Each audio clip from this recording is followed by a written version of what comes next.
सास का घूंघट पार्ट 5। अब तक हमने देखा कि पंचायत के फैसले के अनुसार घर की सारी औरतें खंडहर में रह रही हैं। अब देविका के सामने सबसे बड़ी चुनौती ये है कि घर की औरतों को आत्मनिर्भर कैसे बनाया जाए। देविका ये सब सोच ही रही थी कि तभी उसकी नज़र मिट्टी के बर्तनों पर गई। अरे, ये इतने सुंदर सुंदर मिट्टी के बर्तन किसने बनाए हैं? ये बर्तन तो माँ जी और चाची जी ने बनाए हैं। अरे वाह, इतने सुंदर बर्तन तो मैंने आज तक नहीं देखे। माँ जी, चाची जी, आपने ये कहाँ से सीखा? अरे बहू, ये तो हम बचपन से बनाते आ रहे हैं। ये स्टील, पीतल और कांच के बर्तन तो अब चले हैं। पहले तो मिट्टी के बर्तन में ही लोग खाना खाते थे।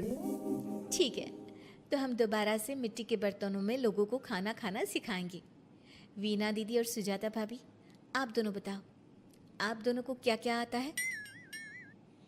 मुझे तो खाना अच्छा बनाना आता है। बस खाना बनाने के अलावा मैंने कभी कुछ किया ही नहीं। और वीना दीदी, आप बताओ, आपको क्या क्या आता है? पता नहीं, मैंने बचपन से यही सुना है कि लड़कियों को ये नहीं करना चाहिए, लड़कियों को वो नहीं करना चाहिए, इसलिए मैंने कभी कुछ किया ही नहीं। देविका, वीना को सिलाई, कढ़ाई और बुनाई बहुत अच्छी आती है। हाँ, आती तो है लेकिन बहुत अच्छी नहीं। बहुत अच्छी भी आ जाएगी। अब देविका और बाकी सभी औरतें गांव में सबके घर जाती हैं और गांव की सभी औरतों से मिलकर कहती हैं, भाभी जी, अगर आपको अपने या अपने घर वालों के लिए कपड़े सिलवाने हो तो आप मुझसे ही सिलवाना। बहन जी, मिट्टी का चूल्हा, बर्तन या मटका बनवाना हो तो मुझसे ही बनवाना। मैं और विमला दीदी आपके घर के सारे बर्तन बना देंगे। भाभी, आप कभी किसी काम में व्यस्त हो और खाना ना बना पाओ ना, तो आप मुझे बता देना, मैं आपके घर के लिए खाना बना दूंगी। वो क्या है ना, आप तो सारा दिन खेतों में काम करती हो और कभी कभी खाना भी नहीं बना पाती होंगी, इसलिए। इस तरह घर की औरतें जी जान से अपने अपने कामों में लग जाती है। धीरे धीरे उनका काम बढ़ जाता है और वो अपने खंडहर को ठीक करने में लग जाती हैं। वहीं दूसरी ओर घर के सारे आदमी घर का काम संभाल नहीं पा रहे थे। अरे भाई कल्याण, चाय तो पिला दे। जमाना हो गया अच्छी चाय पिए हुए। आप भी ना घर के दामाद से क्या क्या काम करवाते हैं। अभी लाता हूँ चाय। कल्याण, तुम दामाद नहीं बेटे हो, इसलिए इस घर के सुख दुख, घर के काम और बाहर के कामों में तुम्हारा सहयोग तो होना ही चाहिए ना। इतने में कल्याण चाय बनाकर ले आता है। जैसे ही सचिन चाय पीता है तो उसके मुंह से चाय निकल जाती है। जीजा जी, ये क्या बनाया है, इतनी कड़वी चाय? इससे अच्छा तो करेले का जूस होता है। देख सचिन भाई, मैं तो ऐसी ही चाय बनाता हूँ, पीनी है तो पी, नहीं पीनी है तो अपने आप बना ले।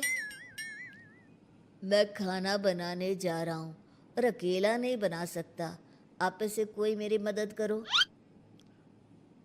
सचिन मेरी चाय की बुराई कर रहे थे ना, तुम जाओ अब खाना बनाओ। सचिन और मोहन दोनों खाना बनाने में लग जाते हैं। मोहन भिंडी काटकर कढ़ाई में छोड़ देता है और उसमें पानी डाल देता है। आपने भिंडी में पानी क्यों डाला? शायद पानी नहीं डलता, पता नहीं, लेकिन माँ ने कभी भिंडी में पानी नहीं डाला था। लेकिन बिना पानी के भिंडी बनेगी कैसे, मतलब गलेगी कैसे? बिना पानी के बनाएंगे तो चिपक नहीं जाएगी कढ़ाई से? पता नहीं, चलो देखते हैं कैसे बनती है भिंडी। भैया, कितने दिन हो गए ना अच्छा खाना खाए हुए। खाना तो सुजाता बनाती है, इतना मज़ेदार खाना कोई और बना ही नहीं पाता। सचिन और मोहन खाना तैयार करके ले आए। सभी आदमी खाना खाने लगे। खाना बना तो बहुत बुरा था, लेकिन किसी ने बिना कुछ कहे खाना खा लिया। तभी जोगिंदर ने कहा, घर की हालत कितनी बुरी हो रही है, जगह जगह जाले लगे हैं।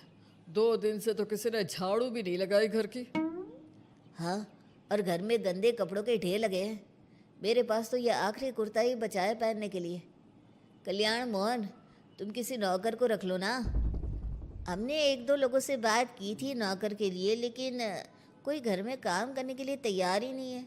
गांव के सभी लोग खेतों में ही मजदूरी कर रहे हैं।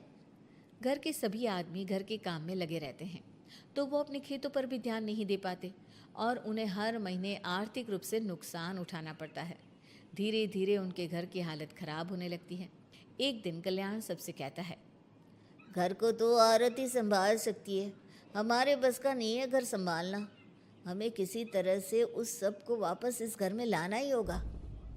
अरे कल्याण बेटा, पंचायत का फैसला था कि औरतें हमसे माफ़ी मांगे, लेकिन उन्होंने माफ़ी नहीं मांगी। अब हम उन्हें बुलाने गए तो उल्टा हमें ही अपनी अपनी पत्नियों से माफ़ी मांगनी पड़ेगी। हमें कोई ऐसा रास्ता निकालना होगा कि वो मजबूर हो जाए हमारे पास आने के लिए। बापू, उन सभी ने अपने अपने काम शुरू कर दिए हैं, क्यों ना हम सबके काम में नुकसान कर दे, इससे वो मजबूर हो जाएंगे हमारे पास आने के लिए। भैया, ये कैसी बात कर रहे हो? इससे वो मजबूर नहीं होंगी बल्कि और भी ज़्यादा गुस्सा हो जाएंगी। मैं तो बोल रहा हूँ शराफत से जाकर माफ़ी मांग लेते हैं। मुझे यकीन है कोई माफ़ करे ना करे, माँ तो ज़रूर हमें माफ़ कर देंगी। नहीं सचिन, अगर हमने माफ़ी मांगी तो ये सारी औरतें हमारे सर पर चढ़कर नाचेंगी। हमें इनके सामने छोटा नहीं होना है। मोहन, कल्याण, तुम दोनों आज से ही काम शुरू कर दो। बस फिर क्या था, घर के सभी आदमी लग गए काम पर। मोहन और कल्याण रात को खंडहर में पहुंचे और उन्होंने सारे मिट्टी के बर्तन तोड़ दिए।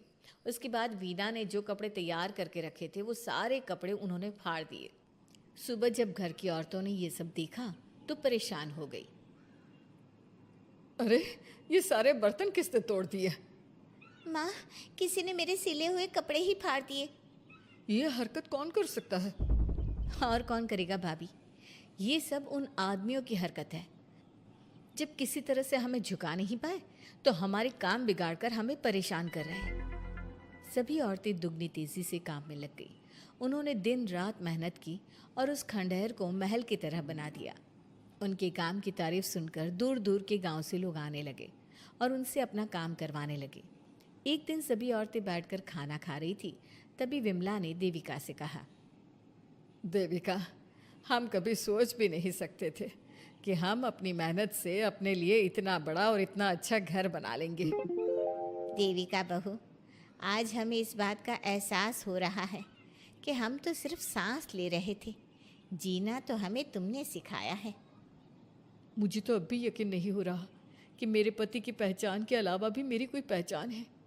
गांव के सब लोग मुझे सिर्फ मोहन की पत्नी के रूप में जानते थे, लेकिन अब सारा गांव मुझे जानता है। देविका, मैं कुछ ही दिन में इस गांव में एक अच्छा सा होटल खोल लूँगी। और मैं एक बुटीक खोलूँगी। मैं यहाँ गांव की लड़कियों के लिए एक स्कूल खोलना चाहती हूँ, यही मेरा सपना है। सभी औरतें खाना खाकर सो जाती है। रात बहुत ज़्यादा हो गई है, लेकिन देविका को नींद नहीं आ रही थी। तभी उसे किसी के कदमों की आवाज़ सुनाई दी। पहले तो देविका थोड़ी डर गई, लेकिन उसने हिम्मत करके उठकर देखा तो उसके सामने सचिन खड़ा था। सचिन, तुम यहाँ क्या कर रहे हो? कहीं तुम मेरा कोई नुकसान तो करने नहीं आए? मेरे पास तो किताबों के अलावा कुछ नहीं है, फाड़ना चाहो तो फाड़ सकते हो। देविका, मैं तुम्हारा कोई नुकसान करने नहीं आया हूँ, बस तुमसे माफ़ी मांगने आया हूँ। क्या? रात के अंधेरे में चोरों की तरह तुम मुझसे माफ़ी मांगने आए हो? प्लीज़ देविका, माँ और चाची को समझाओ कि वो बापू और चाचा जी से माफ़ी मांग ले और तुम सबको लेकर घर आ जाए। सचिन, तुम भी तो अपने बापू और चाचा को अपने साथ ला सकते थे ना, और माँ और चाची से माफ़ी मंगवा सकते थे ना। प्लीज़ देविका, मुझे माफ़ कर दो और घर चलो। कैसे माफ़ कर दूँ सचिन? तुमने मुझे मरने के लिए छोड़ दिया। अगर माँ और चाची हिम्मत करके मुझे अस्पताल ना ले जाती तो आज मैं और मेरा बच्चा जिंदा ना होते। ना तुम मुझे अस्पताल में देखने आए और ना ही अस्पताल से आने के बाद मेरा हाल चाल पूछा। मुझे तो छोड़ो, तुमने अपने बच्चे का चेहरा तक नहीं देखा और तुम मुझसे उम्मीद कर रहे हो कि मैं तुम्हें माफ़ कर दूँ? कभी नहीं सचिन। देखो देविका, हम सबको बहुत नुकसान हो रहा है। घर के काम की वजह से हम बाहर के काम पर ध्यान नहीं दे पा रहे। घर और जिंदगी दोनों अस्त व्यस्त है। वो इसलिए कि तुम सब आदमी संगठित नहीं हो, अपना दिमाग और ऊर्जा हमें परेशान करने में लगा रहे हो। और हम औरतें संगठित हैं, हम अपना दिमाग और ऊर्जा अपनी प्रगति में लगा रहे हैं। इसलिए हमने खंडहर को भी महल की तरह कर दिया और तुम्हारी हवेली खंडहर की तरह लगती है। सचिन देविका से बार बार माफ़ी मांग रहा है। क्या सचिन को अपनी गलती का सच में पछतावा है, या फिर ये घर के आदमियों की कोई नई चाल है? ये जानने के लिए आपको हमारे आने वाले एपिसोड का इंतज़ार करना होगा। और हाँ, कमेंट करके हमें ये भी ज़रूर बताइए कि क्या देविका को सचिन को माफ़ कर देना चाहिए? क्या उसे सब कुछ भूलकर सचिन के साथ अपना घर बसाना चाहिए, या फिर सचिन को भूल जाना चाहिए?